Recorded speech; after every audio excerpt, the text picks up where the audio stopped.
ಎಲ್ಲರಿಗೂ ನಮಸ್ಕಾರಗಳು. ಇವತ್ತು ನಾನು ಐವಿ ಕ್ಯಾನುಲಾ ಹೇಗೆ ಹಾಕಬೇಕು ಅಂತ ಹೇಳ್ಕೊಡ್ತಾ ಇದ್ದೀನಿ, ಬನ್ನಿ.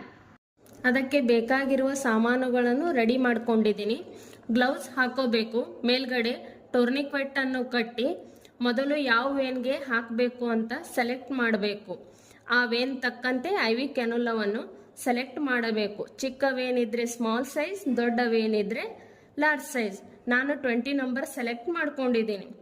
ಸ್ಕ್ರಬ್ನಿಂದ ಕ್ಲೀನ್ ಮಾಡಿ ವೇನ್ ಮೇಲೆ 25 ಡಿಗ್ರಿ ಆ್ಯಂಗಲ್ನಿಂದ ಚುಚ್ಚಬೇಕು.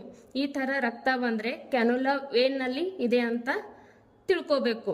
ಆವಾಗ ಸ್ಟಿಲೇಟನ್ನು ಸ್ವಲ್ಪ ಹಿಂದೆ ತಗೊಂಡು ಸಾವಕಾಶವಾಗಿ ಕಂಪ್ಲೀಟ್ ಕ್ಯಾಥೆಟರ ಒಳಗೆ ಹಾಕಬೇಕು. ಇಲ್ಲ ಅಂದರೆ ಅದರ ಸೈಡ್ನಿಂದ ರಕ್ತ ಬರುತ್ತೆ. ಕಂಪ್ಲೀಟ್ ಒಳಗಡೆ ಹೋದ ಮೇಲೆ ಸ್ಟಿಲೇಟ್ನ ಹೊರಗೆ ತೆಗೆದು NS ಫ್ಲಶ್ ಕೊಟ್ಟು ಕನ್ಫರ್ಮ್ ಮಾಡ್ಕೋಬೇಕು.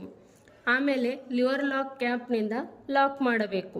ಆಮೇಲೆ ಈಜಿ ಫಿಕ್ಸ್ ಅನ್ನು ಈ ಥರ ಹಚ್ಚಬೇಕು. ಮುಂದಿನ ವಿಡಿಯೋ ಒಂದು ಇಂಪಾರ್ಟೆಂಟ್ ಟಾಪಿಕ್ ಮೇಲೆ ಬರುತ್ತೆ. ನಿಮಗೆ ಎಕ್ಸಾಮ್ನಲ್ಲಿ ಹೆಲ್ಪ್ ಆಗುವ ರೀತಿ ಸಿಲೆಬಸ್ ಬೇಸ್ ಇರುತ್ತೆ. ಈ ವಿಡಿಯೋ ಇಷ್ಟ ಆದರೆ ಲೈಕ್ ಮಾಡಿ, ಶೇರ್ ಮಾಡಿ, ಸಬ್ಸ್ಕ್ರೈಬ್ ಮಾಡಿ, ಬೆಲ್ ಐಕಾನ್ ಆಲ್ ಅಂತ ಸೆಲೆಕ್ಟ್ ಮಾಡಿ.